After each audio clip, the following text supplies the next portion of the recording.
السلام عليكم ورحمة الله وبركاته. ازيكم يا جماعة؟ اخباركم ايه؟ رب تكونوا بخير. عندك انتصار، فرحة كبيرة هترد اعتبارك كرامتك عن طريق اوراق مهمة. الاوراق دي هتكون حد اذاك، بس الورقة دي هي اللي هتحل المشكلة بتاعتك. هتنتصر في شخص معين ظلمك وشوه سمعتك وغير حياتك، بس انت هتدي ضربة قوية جدا للشخص ده، هيخليه يلف حوالين نفسه، لان انت معاك الخير والنصر ونيتك صافية. الشخص ده اساء ليك، خلى سمعتك مش كويسة، يعني اتكلم عليك كلام مش كويس، انت هتعرف تجيب حقك منه وحقك هيرجع لك لغاية عندك. في خير وفرحة، ايام جميلة. كان في حد غدر بيك وانت مكنتش متخيل انه يطلع بالمنظر ده، ممكن يبقى شريك او حد عزيز على قلبك. ان شاء الله حياتك هتتغير، ربنا هيجعل لك الخير، هينصرك عليهم. في حد طعنك في قلبك ومخليك تعبان جدا.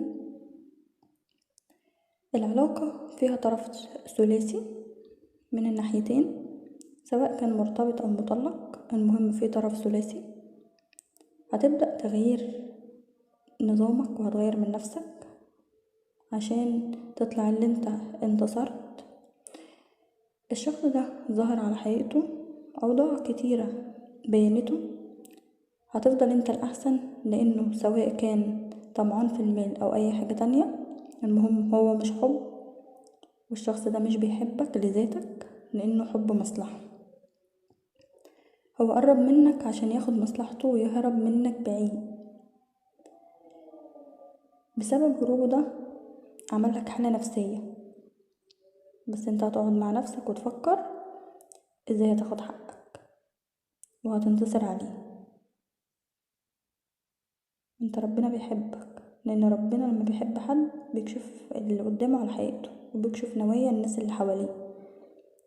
انت بقى احمد ربنا انه كشف لك الناس دي على حقيقتهم وبينهم لك وبين لك نوايا. هتنتصر على اللي اذوك وجرحوك.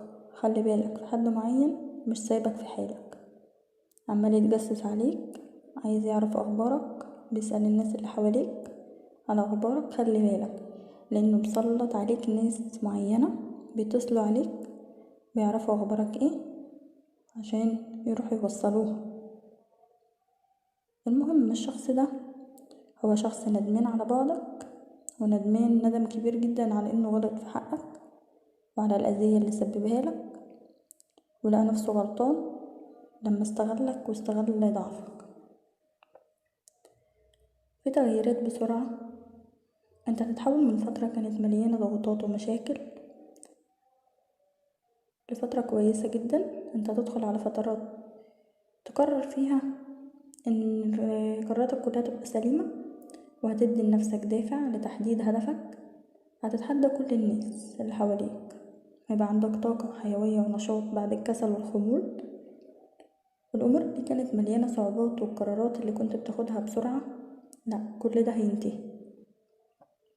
هيكون عندك طاقة حلوة، طاقتك هتديك فرص، ممكن تعمل مشروع خاص بيك، ممكن يكون أساسي وممكن يكون لتحسين المعيشة.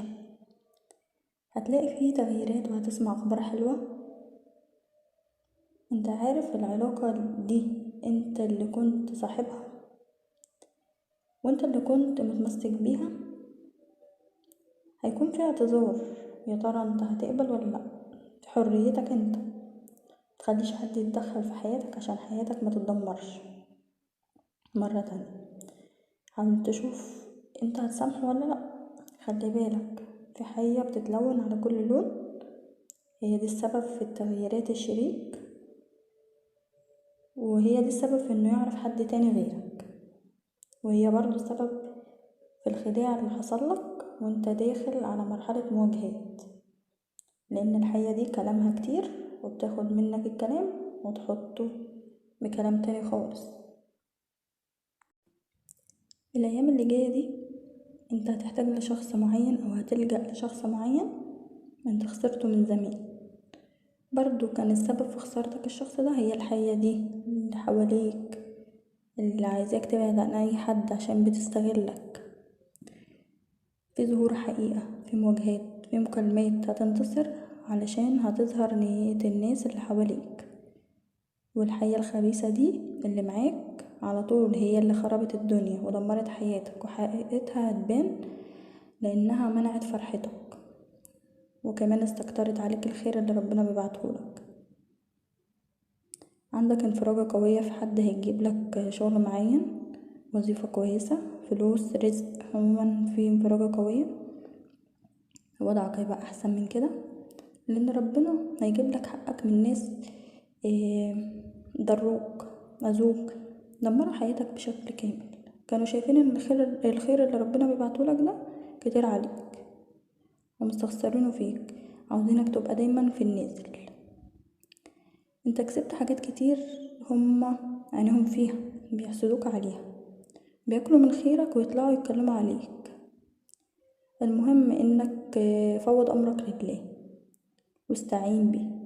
حاول انك ما تظلمش حد الا لما تسمع منه الاول، لان في افكار وهواجس بتيجي لما الواحد يكون زعلان، بس بعد ما بيعرف الحقيقة بيزعل انه ظلم اللي قدامه. ما تحاولش انك تظلمه، اقتنع بكلامه، حاول تغير من وضعك، هتلاقي اللي جاي احسن من كده. كمان في ناس طمعانة فيك، بيقربوا منك عشان مصلحتهم بس، والقريب قبل الغريب. في عندك حاجة ممكن تحصل، ممكن هتقطع صلة رحم، بس ربنا ما بيرضاش بكده. ما ينفعش صلة الرحم تتقطع مهما كان السبب. لازم تمشي على ان ربنا ما يرضاش بكده، والظلم وحش. هتبدأ تتحكم في عواطفك، سواء في ارتباط او في بيع او شراء. عندك فرص عمل، عندك تغيير دخل، في قرارات هتحلها وان شاء الله خير. كمان في فرحة، في سفر، في حاجات كويسة هتحصل الايام الجاية دي، في رزق ما يجيلك. بتحاول تخرج من الحاجات اللي مأثرة عليك ومسيطرة على حياتك، دايما مخليك تعبان. بتحاول تكون مستقر بس في شوية مشاكل مأثرة عليك. بتسهر بتفكير، ممكن بسبب الحب او بسبب الشغل بتفكر وبتسهر كتير.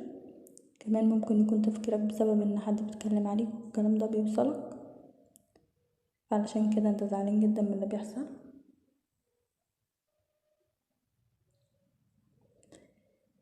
لكن حاول انك توازن امورك، هتاخد قرارات كويسة. انت متأثر بشكل كبير جدا في حاجة تعباك او جرحاك، بتفكر في الماضي. بلاش تفكير كتير لان الفترة اللي جاية بإذن الله تعالى حظك هيدعمك. مركز في وضعك المهني والمالي الايام دي، مده مخلي اللي حواليك متضايقين. انت دلوقتي في مشاكل بسبب الفلوس، ان الناس اللي حواليك كلهم مش عارفينك اصلا من عشان الفلوس. من البداية انت في وقت اختيار، تشوف انت هتعمل ايه وانت اللي هتحدد.